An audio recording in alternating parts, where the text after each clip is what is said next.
I reported this to Doordash. After so many people told me to report it to the police, I did. He said he's not sure if there are charges that can be pressed at this point because he was inside of his house. Doordash just deactivated me. I just lost my job. They just fired me. They have my money in that account. Because I also reported this to the police, and the police are doing nothing. If I get one more account strike on TikTok, my account's done. This is a man's world. I'm the victim. Arresting the 23-year-old woman for taking video of the naked customer she's accusing. I lost my job, remember? I'm the victim. Ignore the crap in my backseat. So that was Olivia Henderson, also known as the Doordash Girl. Let's talk about that while I take my lunch break.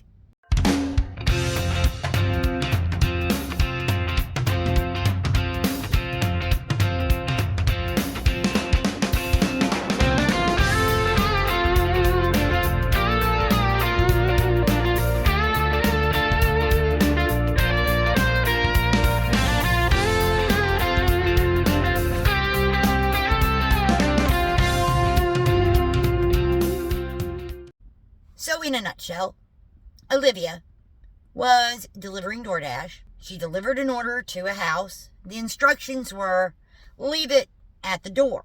She claims that when she arrived, the door was open and the gentleman inside was naked, cranking one out for his gratification at her reaction.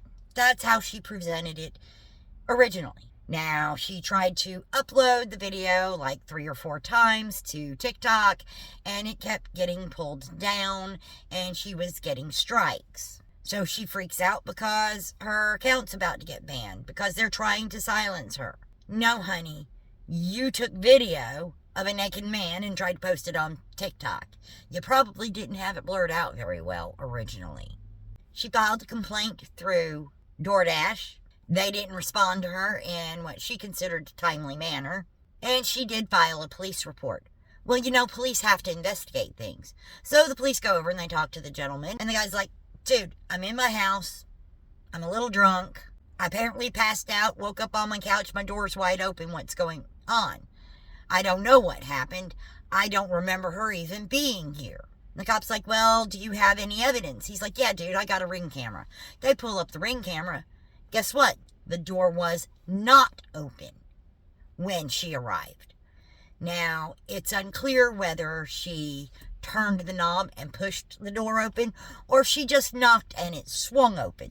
But either way, the door was not open when she arrived. So she opened the door and proceeded to video a naked man in his own home on his couch.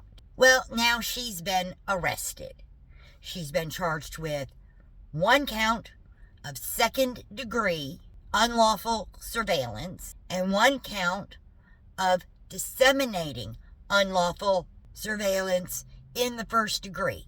And of course, she's freaking out because she claims that just seeing a naked man in his own home is SA. Honey, it's not. So basically, she's dug herself into her own hole. She claims that by seeing a naked man in his own home, that he SA'd her. That is not assault. He was unconscious. She entered his home without permission. So if they really wanted to, they could probably charge her with trespassing, criminal trespass, burglary, breaking and entering. You know, there's a lot of things they could charge her with that they haven't. They're just going after the fact that she took a video of a naked man in his own home and then posted it on the internet. That wasn't very smart. And since when is seeing a naked human being that offensive? Because now, let's do some story time. Back in 1993, I lived in Houston, Texas. I worked at a Long John Silver seafood restaurant. I was the drive-thru girl. It was located on Kirkendall Road and FM 1960. Look it up. Actually, the restaurant's not there anymore, but you'll get an idea of the location. The dining room closed at 10 p.m., which gave us about 2 hours to clean up most of the place because the drive-thru didn't close until midnight. So one night, we're getting ready to close up for good. We just have a few dishes to wash. one floor to mop, and we're all out of there. We'll be gone by 12:15. Guess what? The drive-thru goes off at 11:58. Oh, crap. That last customer coming in at the last minute. I get on the mic. Thank you for choosing Long John Silver's. How may I help you tonight? The gentleman places his order. I give him his total and say, I'll see you at the window. He pulls on around. I fix his drinks. I put them in the carrier. I open the window to take the man's payment, and I don't hand him his drink. I turn slowly to start making his change. I get on the microphone. Hey, Wayne, I need you at the drive-thru, please. Wayne was the manager on duty. Lovely man. Wayne, did you hear me? I need you at the drive-thru. Quickly, please. Wayne comes running up front. What's wrong? What's wrong? Are we being robbed? No, Wayne, we're not being robbed. I just need you to hand this man his drinks and his change. Just do that for me. He gives me the side eye. Okay. He takes the change. He opens the window. And here's your change, sir. And your drink. Closes the window. I wonder what that's about. Opens the window. It's going to be about 3 minutes before your order's ready. Just sit tight, sir. Closes the window again.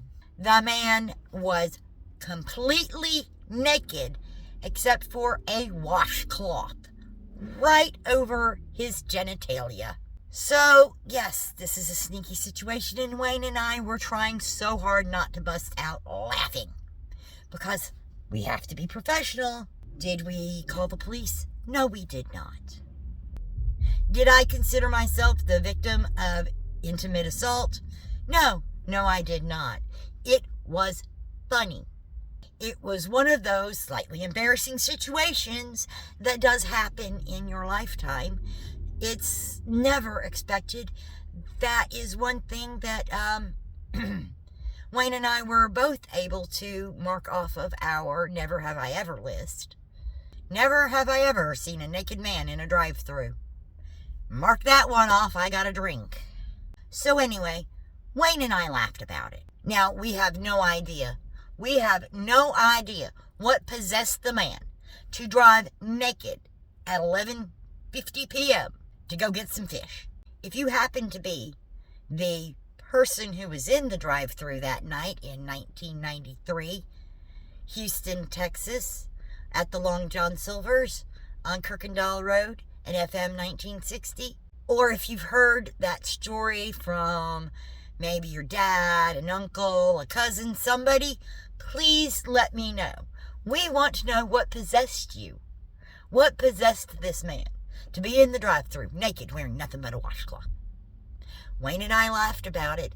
It was funny. But we also, we serve the order. It gets out the door. We lock up the window, go back to count down my register, and we start considering and postulating. Theorizing. We came up with a theory. The only thing that made sense to us was this man likes to sleep naked in bed. And he'd gone to bed. And at 11:50 p.m., his pregnant wife wakes him up. Oh my God, I want fish. I want Long John Silver's. I need Long John Silver's. If you have ever been near a pregnant woman who's having cravings, you're going to do anything you can to get that woman what she is craving. Because, those cravings start, let me put it to you this way. My best friend back in high school, when she got pregnant, she was craving Crystal hamburgers at 10 o'clock at night. Now, the closest 24/7 Crystals to where she lived was 37 miles away. Her husband got his butt up out of bed, jumped in his car. I think he did get dressed first. Jumped in his car and drove 37 miles to pick up Crystal hamburger, and then drove 37 miles home. He missed out on over an hour and a half of sleep because his pregnant wife was craving Crystals. All right? You understand? You understand what's going on here? A pregnant woman, you're going to do anything you can to get her what she's craving. Because, it can get very, very ugly until that craving is fulfilled. So anyway, Wayne and I thought, possibly, pregnant wife, craving fish. Wakes him up at 10 minutes to midnight. I need fish, hurry up, they're going to close. So he jumps up out of the bed, grabs his wallet, grabs his keys, grabs the first thing out the laundry basket. It happened to be a washcloth. Now, we are really hoping that he had a garage that was attached to the house, because otherwise the man was streaking naked, carrying his wallet, his keys, and a washcloth out to his car, jumps in his car, throws the washcloth on his lap, and drives to Long John Silver's. Gets there 2 minutes before close. He almost missed us. Grabs his fish, goes home. His wife's happy. His life is so much easier than if he'd gotten to that drive-thru 1 minute too late. So at least that's what Wayne and I thought. We have no idea. I'd really like to hear the end of this story. So if you've got any story similar to this, please tell me. And also tell me how you reacted. Because let's face it, Miss Olivia, well, she's going to jail. Because she overreacted to a naked man in his own home. Heck, my naked man was in a drive-thru. We could have called the police. We probably could have gotten him busted for public exposure, public indecency, and whatever that charge is. It doesn't matter. Indecent exposure, that's what it is. We probably could have got him arrested for that. I mean, the washcloth shifted. I did see a little bit of skin I probably shouldn't have. But it wasn't traumatizing. A little embarrassing. A little awkward there. But it was not traumatizing. So I think the world in general just needs to take a step back and breathe. Stop overreacting. I get that she wasn't expecting to find a naked male behind that door. It's a little startling, maybe a little embarrassing, but it should not be traumatizing. Take a step back, breathe. It's nothing to freak out over. Don't crash out over it. In a month, 2 months, 6 months, a year, whenever, at some point in time, it's going to become one of those funny little stories that you tell people. Well, my lunch break is over, so I guess I better get back to work. Thanks for stopping by.